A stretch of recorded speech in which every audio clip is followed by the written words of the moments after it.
Hi, today from the sunny Black Forest. Today in the series Exponential Economy we'll be talking about the Kazum-Brooks postulate. What it is, you will find out in the next part. See you after the break.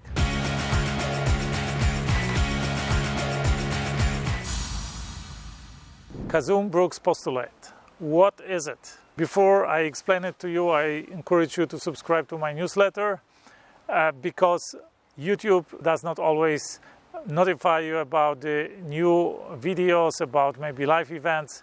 So subscribe to the newsletter and you will be notified about new videos, about live events, about interviews with me, about articles by me or with me. So let's come to the main topic. Kazum-Brooks postulate is generally an application of the Jevons paradox in the field of energy. It generally states that the increase of energy efficiency leads to an increase of energy consumption and not to a decrease of energy consumption. The name comes from the names of two economists, Daniel Kazum and Leonard Brooks, who examined the Jevons paradox more in depth and employed the reasoning of Jevons to the energy consumption. I was talking about the Jevons paradox in this series Exponential Economy before, and you will find it below this video. I put a link below this video in the description to this video. So watch that video, what Jevons paradox is about. And now the two scientists, Brooks and Kazum, examined the strength of the rebound effect in the case of energy, and also the other effects. And they realize that the rebound effect, meaning that the effect coming from increased demand for the energy, is not 100%. It means that the increased demand for energy due to the cheaper energy use does not outweigh the decrease of the consumption due to the increase of efficiency. So the consumption goes down because of the increased efficiency, but it goes up again because now the use of that energy is cheaper due to the increased efficiency. But it does not go up 100% again, so we have a lower level of the consumption at that microeconomic level.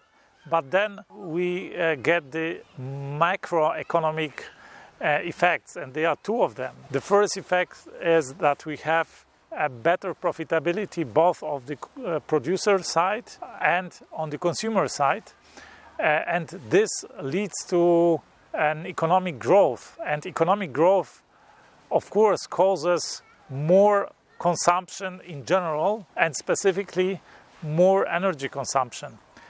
So this is the second effect. And the other effect on the macro level is that we have some technologies that have a bottleneck as to the energy efficiency.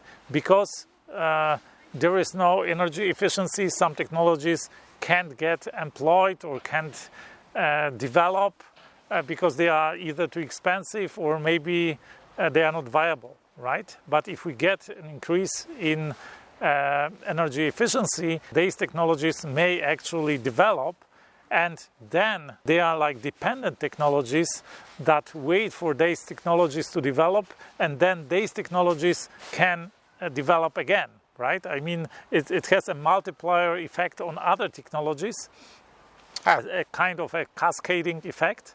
And since all of these technologies can develop now, they of course consume more energy. And if you take together all these three effects, one on the micro level and two on the macro level, the energy consumption in the entire economy grows. A good example for this is what happened on the oil market, crude oil market.